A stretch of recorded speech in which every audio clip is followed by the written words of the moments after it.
Assalamu alaikum, grade 10 students. I hope you all will be fine. I am your teacher Saradil with a new lecture of physics. Students, lecture के learning objectives में सबसे पहले हम पढ़ेंगे कि simple pendulum का time period किन factors पे डिपेंड करता है। इसके अलावा हम daily life examples of simple harmonic motion पढ़ेंगे और प्रैक्टिकली हम टाइम पीरियड सिंपल पेंडुलम का कैसे कैलकुलेट करते हैं इसके बारे में हम पढ़ेंगे। इसके अलावा हम न्यूमेरिकल बेस्ड से क्वेश्चन करेंगे जिसमें हम वेव्स की स्पीड, वेवलेंथ और टाइम पीरियड फाइंड करेंगे। स्टूडेंट, सिंपल पेंडुलम का टाइम पीरियड बेसिकली वो टाइम होता है जिस टाइम के बाद एक वाइब्रेटिंग बॉडी या सिंपल पेंडुलम एक साइकिल कंप्लीट करती है।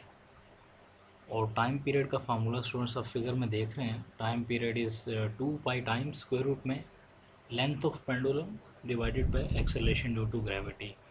यानी फार्मूले से हमें पता चल रहा है कि टाइम पीरियड 3 फैक्टर्स पे डिपेंड करता है। Time period is directly proportional to the square root of length of the pendulum. यानी जितना ये जो फैक्टर है स्क्वायर रूट ऑफ लेंथ, जितना ये इंक्रीज़ होगा उतना ही टाइम पीरियड पेंडुलम का इंक्रीज़ होगा। इसी तरह time period is inversely proportional to the square root of acceleration due to gravity. यानी ये जो फैक्टर है एक्सेलरेशन ड्यू टू ग्रेविटी का स्क्वायर रूट, ये जितना ज़्यादा इंक्रीज़ होगा उतना ही टाइम पीरियड रिड्यूस होगा। जैसा कि हम देख सकते हैं कि माउंट एवरेस्ट पे या हाई पीक्स पे वहाँ पे एक्सेलरेशन ड्यू टू ग्रेविटी की वैल्यू बहुत कम हो जाती है, उसकी वजह से टाइम पीरियड इंक्रीज़ हो जाएगा। और near the centre of earth time period की वैल्यू लेसर हो जाएगी। उसकी वजह क्या है कि acceleration due to gravity near the centre maximum होती है।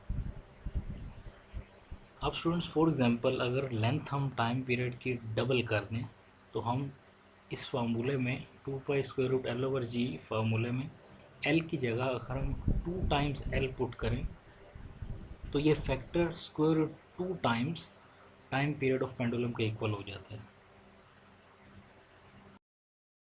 स्टूडेंट, नेक्स्ट हम सिंपल हार्मोनिक मोशन की कुछ प्रैक्टिकल एग्जांपल्स के बारे में पढ़ते हैं। फिगर में स्टूडेंट्स आप देख रहे हैं कि एक ऑब्जेक्ट है, एक टू व्हीलर ऑब्जेक्ट है जो कि स्प्रिंग के साथ कनेक्टेड है और उस ऑब्जेक्ट पे एक चाइल्ड बैकवर्ड और फॉरवर्ड इस ऑब्जेक्ट को मूव करवा रहे हैं। अब सेंटर में जो इसकी पोजीशन है उसको हम कहेंगे मेन पोजीशन, और मैक्सिमम डिस्प्लेसमेंट वाली जो पोजीशन है उसे उसे हम कहेंगे एक्सट्रीम पोजीशन। अब जब ये ऑब्जेक्ट फॉरवर्ड और बैकवर्ड मूव करेगा तो इसकी एक्सेलरेशन की डायरेक्शन मेन पोजीशन की तरफ होगी। इसलिए ये एग्जांपल है simple harmonic motion. Next example है स्प्रिंग की। अब जब स्प्रिंग रेस्ट पे था स्टूडेंट्स, आप देख रहे हैं कि इसकी मेन पोजीशन सेंटर पे थी। जैसे ही हम स्प्रिंग को पुल करेंगे डाउनवर्ड्स और जैसे हम छोड़ेंगे तो spring will move upward and downwards about it's main position. और इसकी स्प्रिंग की भी जो एक्सेलरेशन है उसकी डायरेक्शन टुवर्ड्स मेन पोजीशन होगी। और जितनी हम स्प्रिंग पे फोर्स लगाएंगे उतनी ही स्प्रिंग में एक्सटेंशन होगी। यानी दूसरे लफ्ज़ों में हम कह सकते हैं कि इस स्प्रिंग पे हुकीज़ लॉ अप्लाई हो रहा है। यानी कि जितनी हम फोर्स लगाएंगे उतना ही स्प्रिंग एक्सटेंड हो गया या डिस्प्लेसमेंट इसकी इंक्रीज़ होगी। ये एग्जांपल है सिंपल हार्मोनिक मोशन की। नेक्स्ट एग्जांपल है sensations produced in our eardrum. Students, हमें पता है कि हमें आवाज़ किस तरह से आती है कि जब वेव्स आती हैं वो वेव्स हमारे ईयर ड्रम या कान के पर्दे के साथ जब टकराती हैं तो उससे वाइब्रेशंस प्रोड्यूस होती हैं। और वो वाइब्रेशंस ऐसी होती हैं कि waves to and fro move करती हैं अबाउट देयर मेन पोजीशन। अब यहाँ पे जो मेन पोजीशन होगी वो हमारा ईयर ड्रम होगा, उसके अबाउट जब वो रोटेट करेंगी या फॉरवर्ड और बैकवर्ड मूव करेंगी तो उनकी जो एक्सेलरेशन है वो टूवर्ड्स मेन पोजीशन होगी। इसलिए ये भी एक एग्जांपल है सिंपल हार्मोनिक मोशन की। नेक्स्ट हम देखते हैं कि क्या bouncing ball simple harmonic motion exhibit करता है। सिंपल हार्मोनिक मोशन के लिए स्टूडेंट्स दो कंडीशंस थी। एक तो उस बॉडी पे जितनी हम फोर्स लगाएं उतनी ही डिस्प्लेसमेंट उस बॉडी में होनी चाहिए, यानी हुकीज़ लॉ उसको ओबे करना चाहिए। दूसरा ये है कि force should not be constant, यानी विद रिस्पेक्ट टू टाइम जब टू एंड फ्रो वो बॉडी मूव करेगी तो फोर्स चेंज होनी चाहिए due to resistance in the air. Ball के केस में जब ये बॉल जो है वो 2-3 दफ़ा रीबाउंड करेगा तो इस केस में इस बॉल के ऊपर एक कांस्टेंट फोर्स यानी वेट की फोर्स ही लगेगी, यानी फोर्स यहाँ पे चेंज नहीं होगी। सेकेंडली, इस बॉल के केस में देयर इज़ नो इक्विलिब्रियम या मीन पोजीशन, जबकि सिंपल हार्मोनिक मोशन में जो बॉडी है वो मीन पोजीशन के अबाउट या इक्विलिब्रियम पोजीशन के about to and fro move करती है। अब यहाँ पे क्योंकि मीन पोजीशन या इक्विलिब्रियम पोजीशन एब्सेंट है, इस वजह से भी बाउंसिंग बॉल जो है वो सिंपल हार्मोनिक मोशन एग्जिबिट नहीं करता। हाँ, ये जो बाउंसिंग बॉल है ये वाइब्रेटरी मोशन एग्जिबिट करता है, क्योंकि वाइब्रेटरी मोशन की डेफिनेशन है कि to and fro motion of the body about the mean position, लेकिन उसमें वो कंडीशन नहीं होती कि force and displacement must be directly proportional to each other and acceleration की जो डायरेक्शन है वो टूवर्ड्स मेन पोजीशन हो, यानी मेन पोजीशन एग्जिस्ट करनी चाहिए। इसलिए स्टूडेंट्स जो बाउंसिंग बॉल है it is not the example of simple harmonic motion, ये वाइब्रेटरी मोशन की एग्जांपल है।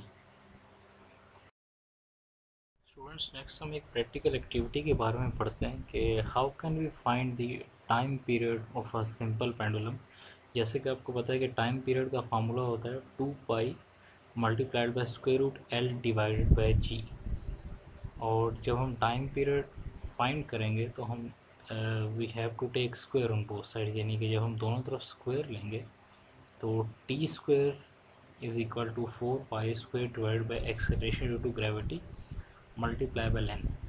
अब जो हम एक्सपेरिमेंट कर रहे हैं इस एक्सपेरिमेंट में हमारे पास ऑपरेटर्स कौन कौन सा होगा, एक स्ट्रिंग होगा ऑफ सूटेबल लेंथ, इसके अलावा एक आयरन का बॉब होगा जिसको हम एज अ पेंडुलम यूज़ करेंगे।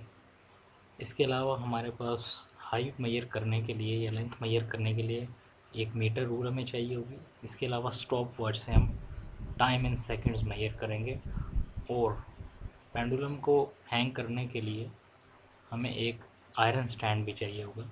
सबसे पहले हम स्टूडेंट्स एक थ्रेड मीटर रूल से मेजर करेंगे 5 सेंटीमीटर। अब इसके मेजरमेंट हम ऐसे लेंगे जैसे आप फिगर में देख रहे हैं, कॉर्क से लेकर यानी थ्रेड के स्टार्टिंग पॉइंट से लेकर बॉब के सेंटर तक जो हाइट है इसको हम कहेंगे length of the simple pendulum, और ये हम मीटर रूल से मेजर करेंगे 5 सेंटीमीटर। और इस कॉर्क को हम आयरन स्टैंड के साथ टाई अप कर देंगे। इसके बाद स्टूडेंट्स हम 10 ऑसिलेशंस का टाइम नोट करेंगे यूजिंग स्टॉप वॉच। अब इसमें हम ऑब्ज़र्व करेंगे कि अगर हम लेंथ 5 सेंटीमीटर रखते हैं और उसी प्लेस पे हम एक्सपेरिमेंट 2 या 3 दफ़ा रिपीट करते हैं तो हम देखते हैं कि acceleration due to gravity constant रहेगी, लेंथ कांस्टेंट रहेगी। जो बॉब है, जो आयरन बॉल है, उसके मैसेज हम चेंज करेंगे। पहले हम 10 ग्राम रखेंगे, फिर हम 20 ग्राम रखेंगे और हम ऑब्ज़र्व करेंगे कि मैस चेंज करने से टाइम पीरियड में कोई चेंजिंग नहीं आ रही, time period will remain same, क्योंकि टाइम पीरियड के फार्मूले में मैस इज़ नॉट देयर। अब क्योंकि टाइम पीरियड के फार्मूले में मैस नहीं है इसलिए time period does not depend on the mass of the bob या mass of the iron ball. Students, next topic is numerical based. How can you find wave speed, time period and wave length. सबसे पहले students हम समझते हैं frequency का concept.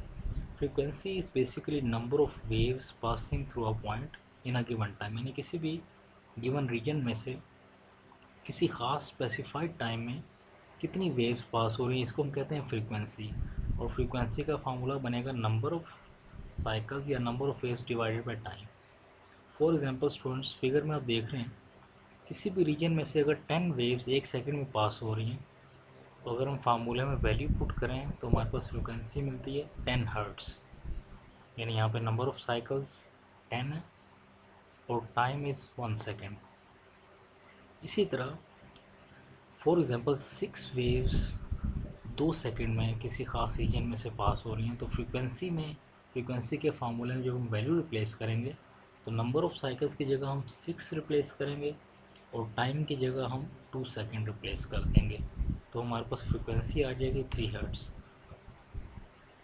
Next question है students, अगर किसी वेव की फ्रीक्वेंसी लेट्स सपोज 50 हर्ट्ज़ है और वेवलेंथ 10 मीटर है, तो हम स्पीड कैसे फाइंड कर सकते हैं? अब स्पीड का फार्मूला होता है the product of frequency and wavelength, यानी फ्रीक्वेंसी और वेवलेंथ को अगर हम मल्टीप्लाई करें तो हमें वेव की स्पीड मिल जाती है। यहाँ पर स्टूडेंट्स फ्रीक्वेंसी की वैल्यू 50 हर्ट्ज़ है और लेमडा यानी वेवलेंथ की वैल्यू 10 मीटर है। सो बाय सिंपल कैलकुलेशन, जैसे कि हम फिगर में देख रहे हैं, हमारे पास 500 मीटर पर सेकेंड वेव की स्पीड आ जाएगी। नेक्स्ट स्टूडेंट्स हम पढ़ते हैं कि एक लेट्स सपोज एक ट्रांसवर्स वेव है, यानी एक ऐसी वेव है जिसमें वेव की मूवमेंट की डायरेक्शन और वेव के जो पार्टिकल्स हैं जो टू एंड फ्रो मूव करें उनकी डायरेक्शन परपेंडिकुलर होती है, इसको हम ट्रांसवर्स वेव कहते हैं। इसकी फ्रीक्वेंसी स्टूडेंट्स 190 हर्ट्ज क्वेश्चन में गिवन है और wave along the length of the spring, यानी स्प्रिंग पे ये वेव बन रही है और स्प्रिंग की कितनी लेंथ को वेव कवर कर रही है, 90 मीटर को, और कितने टाइम में स्टूडेंट्स कवर कर रही है, 0.5 सेकेंड्स। सबसे पहले स्टूडेंट्स यहाँ पे हम टाइम पीरियड फाइंड करेंगे और टाइम पीरियड का फार्मूला आपको पता है 1 डिवाइडेड बाई फ्रीक्वेंसी, क्योंकि टाइम पीरियड और फ्रीक्वेंसी आपस में इन्वर्सली प्रोपोर्शन है।